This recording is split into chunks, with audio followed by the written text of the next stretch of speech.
how did you decide what your purpose is and why you stuck with it? That's a great question. So initially, kind of why I wanted to do it, it's an opportunity to make really good money. The average kid makes like 10 grand during the summer. I was paying my way through school, and the thought of having a ton of student loans that I would be paying on for the rest of my life really freaked me out. So that was a huge draw for me, like initially. And probably more than that was really the confidence that I wanted to gain. Before working with Southwestern, I had pretty conditional confidence. And obviously that's a lifelong journey. I'm not saying I'm unconditionally confident, but if I was in a social situation with like a bunch of my best friends, I was really confident. Or if I had just won a track meet, I was really confident. But take me out of those situations and I'm in a social situation with no one that I know, or I just sucked in the race before, my confidence was just up and down. And one thing that I had learned talking to a lot of people that worked with Southwestern is the confidence that they'd gained. So that was one thing that I really wanted to gain. And that's probably the biggest thing that I did gain my first summer. And then kind of moving through college, I knew that it was just going to make sense because I knew that there was nowhere else that I could learn more, earn more, and grow more. One of my mentors in college would always ask me that, like, where can you learn the most? Where can you earn the most? And where can you grow the most? And really, ideally, that's what you should be spending your time doing in college. So I knew that that was Southwestern. That was pretty clear to me.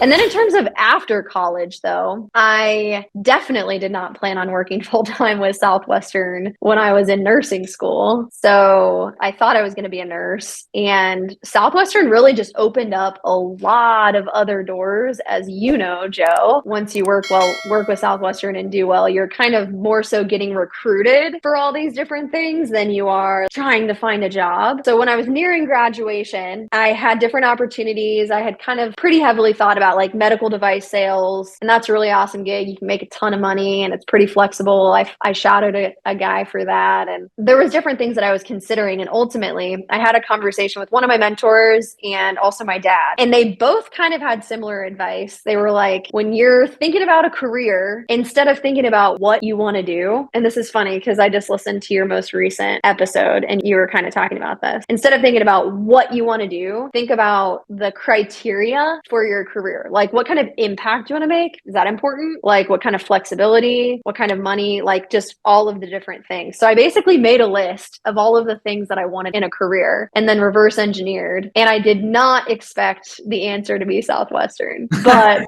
ultimately it was. And the main thing was really the impact. I was definitely leaning towards doing medical device sales. And anyone listening, if you like know anything about medical device sales, you can make like just stupid money. Yeah, it's very lucrative. So that's kind of what I was leaning towards. Boosted my ego. Like I could kind of like using my degree would sort of help me a little bit, give me some credibility. And I really had to just pray about it and take a step back and reevaluate my criteria. And ultimately, I think like my purpose, if we're going with the theme of this podcast, is about impact. I think that's why God has me here. And I think that all of our purposes kind of revolve around impact and helping people. And Southwestern, I think, just has a really unique level of impact. So I think God just made it really clear to me that like, that's where I need to be and that's what I need to be doing. Here I am 8 years later with a nursing degree, knocking on doors.